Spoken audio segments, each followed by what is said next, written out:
In this video, you will learn how to show FPS in Fortnite. To get started, open up Fortnite and ensure you're at the main menu. Look towards the top right corner of the screen for your profile icon, click on it. Next, find and click on the gear icon. Within the Settings menu, ensure that you are on the Video tab.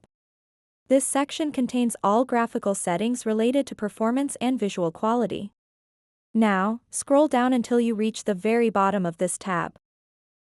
Here you'll find an option labeled Show FPS. To enable this feature, simply turn it on by toggling it to on. After enabling Show FPS, don't forget to save your changes. Click on the Apply button or press A if you're using a keyboard. This ensures that your new setting takes effect immediately. Once you've done this, jump into a match. You'll now see your current frames per second displayed on screen while you play. So that wraps up this tutorial. If you have any questions about this whole process, please let me know in the comments section below.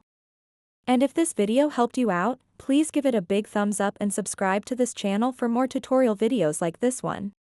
Thank you so much for watching, and have a good day.